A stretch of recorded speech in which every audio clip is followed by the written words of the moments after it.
Yes, it's always good when the mics work. How is everyone? Wasn't that wonderful? I love this movie so much. I'm Stacey Wilson-Hunt, contributing editor at The Hollywood Reporter, and I'd love to bring to the stage Amy Adams.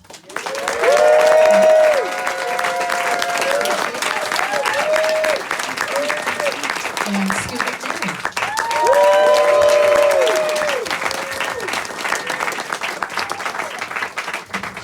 They love the movie, apparently. Yes. So congratulations to each of you, and I want to wish Mariel Heller happy birthday today. She's not here, but you're an amazing writer-director. It's her birthday. She is a wonderful person. I love her. Again, congratulations. And this movie, of course, is based on the wonderful novel by author Rachel Yoder. I haven't had a chance to read it, but I'm curious now, having seen the movie, to see how it was interpreted. And Amy, I'd love to know, from your perspective, what most scared and excited you about trying to translate this story to the screen, both for its themes, but also the sort of supernatural aspects of the story, which it's not a regular linear narrative, which made it probably more fun. It was really fun. But when I got the book before it was published, and around 2021, it's not that long ago. Yeah, exactly. And it was brought to me by Sue Nagel. At the time she was the Annapurna, and she said, I just read this novel. I think this would be great for you. Would you be interested in developing it with us? So I read it, and the tone of the book, and it had such a unique narrative that I was like, yeah, this is. And Sue has great taste. Yeah, and it resonated with me on so many levels. And so when we were looking at somebody to bring it to life, Mari was our first choice. And so the script we got was literally her first pass, and all of us were like, well, there's the film. And one of the reasons we picked her, she just has such a great quality with that mysticism, with tone, with technique. She just has such a unique point of view, and I knew that she'd bring something really unique and different and special to the screen. It really well, but she would put. We can feel it. Yeah, it was very personal, and when we were. When I was like, it has to be Mari, that's who I want, they were like, yeah, she just had a baby. And I was like, get her. Perfect. I was like, it's great. This is absolutely what we're looking for, is this perspective. She's tired. This is a transformation that she undergoes. So tell me about that process.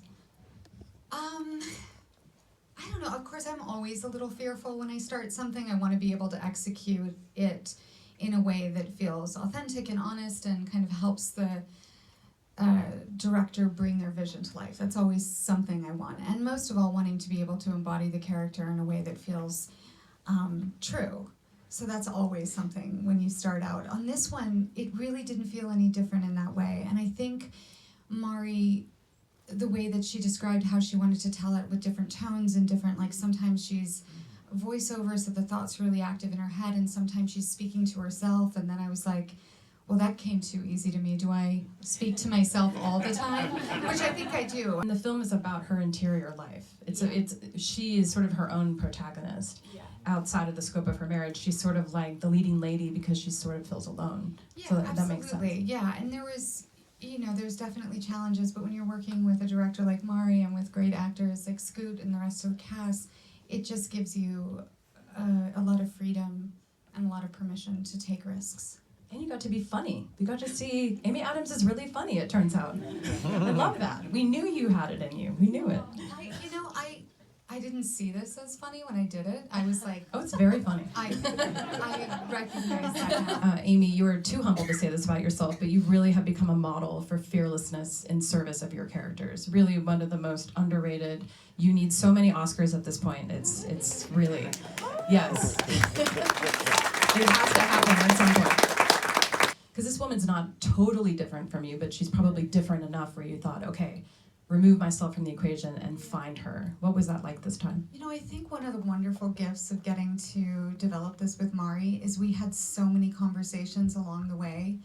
And so the work happened over the course of more than a year with deep conversations, really very personal conversations with Mari. So she knew where I was coming from. I knew where she was coming from. We were telling not only my story, but many, many mothers' stories, many parents' stories. And we had, Mari was so personally connected to the character, and Rachel as well. It's not autobiographical, of course, but she had such a deep personal relationship of loss of identity and transformation, which I think that's happened through parenthood or through different moments in your life where you're dealing with great crisis of self, and I think that's something that's very identifiable, and that's something that I really, really felt. And also this idea of like ancestral wounds that we don't have answers to, and we're trying to work out. You know, there was so much to sort of Pain from our parents that we are only now understanding. Yes, Right. exactly. No, and I love the flashback scenes too. They were so moving. Very beautiful. For me, isn't so much about how parenting can ruin your life as it is. It really isn't. But for me, it's about the unspoken monotony of caring for small children. That I think is something we all know, but we don't talk about this and how hard it is all day to do this when you're someone who's used to working professionally and outside the home.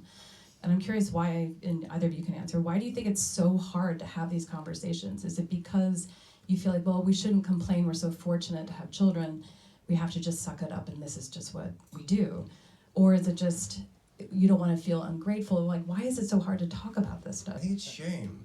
I think it's shame. It's shame that you feel like you want to be the best parent in the world. You know what I mean? And any little inkling of failure at that, or being frustrated with your child, or whatever, you start to feel shame about it. And I think that the society has told us, if you can't do that, then there is something wrong with you, or there's a problem. And on the flip side of that is, it's good to complain to other people that are dealing with it versus like complaining and somebody doesn't want to hear it. You know, I think talking about it is great too, to I imagine to release like the frustrations of parenting. But I think that like we're all wanting to do the best our job, and we don't want to admit failure, and so therefore we hide it. And to see Amy like be in a positive mood after like 3 weeks, and I've only done 4 days on it, and I was just like, wow, this is. She deserves an Oscar just for that. Absolutely. An on-set Oscar. So funny. I don't It know, is maybe so amazing. it's like childbirth, and like I've forgotten the struggles. Because I'm like, aren't they so great? They were great. The kids They were were as great as they could. How old were these kids? 1 and They a had half? just turned 3. Oh, they were, okay, they were 3. They were like okay. entrenched in their autonomy. Well, they were very verbal. They could speak. They were saying a lot of words. And Yeah. Oh, yeah.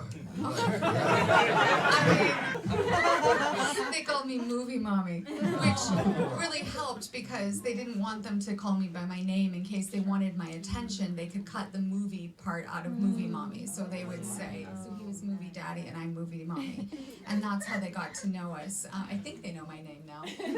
They don't know my name. You're just movie daddy forever.